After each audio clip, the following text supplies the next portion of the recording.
Oregon's a very good basketball team. I thought our guys fought. I thought we went out and gave a great effort. We couldn't get over the hump. They're a good team. They're long. They pressure you the entire time, and we. Although there were a couple of turnovers that cost us, we still only turned the ball over 11 times. Thought our guys put forth a good effort. We weren't able to get over the hump. Elgin Cook in his last game was very good. He's very good. Him and Dylan Brooks did a phenomenal job, and they got the win. So give them a lot of credit. How crucial was that first minute of the second half? Well, there were a couple times, a couple crucial times. First minute in the second half. Also, later on, we came back and then we turned it over and put them on the line. There were just certain times in the game that we kind of let our guard down, so to speak, and they took advantage of it, which is what good teams really do. They take advantage of your mistakes. And it wasn't a huge disparity, but just how big was the offensive rebounding there for them? Oh, it helped them. I haven't looked at the final. I got the final right here, but 14. They had 3 second half points, second chance points at the half. They had 3, and they had 14 in the second half. Obviously that helped them and it hurt us. Coach, 17 games unbeaten at home. I mean, it looked like they took a lot of pride in trying to kind of keep that streak going. Do you feel like that maybe played a part in terms of the energy and the emotion? I thought they had a lot. If you want to talk about emotion, finishing at home with the undefeated slate. This is senior night for them. They're playing for first place. I mean, they had a lot of things to be emotional about and to play for. We had, knowing that if we could somehow pull this game off, we'd have a better shot at making a tournament within that large berth. So, but yeah, they had a lot of things going for them emotionally, and this is their home floor. They obviously played very well, but again, we didn't come up with a victory. But again, I applaud our guys for fighting the way we fought. Considering how well you guys started Pac-12 play and being 5-1 and all that, how disappointing is it now to be in a position where the at-large berth is off the table? And the most disappointing thing for me is what I've continued to say is that we have made improvements and don't have the wins to show for it.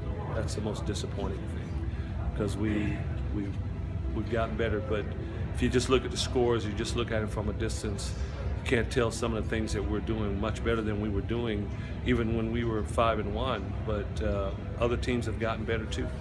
It didn't seem as if there was any type of a hangover from that last game. No, and you remember you had asked me about that. I was asked about it. Would we have a hangover from the last game? And I didn't think we will. I thought our guys these guys are awesome. They came right back in this environment with all this at stake, and really worked.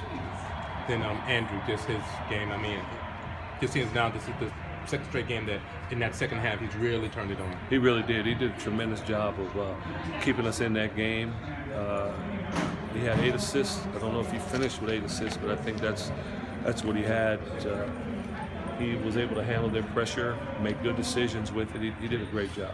What kind of instant thoughts or anything on 54% shooting for Oregon, and what maybe were some of the breakdowns that led to them making buckets? Well, some of those were, like I said, we didn't turn it over a lot, but some of them were crucial to whether they went down and scored on them. The offensive rebounds, the putback, talked about how many points they had on that. And then a couple of times they just made athletic plays where they drove around us.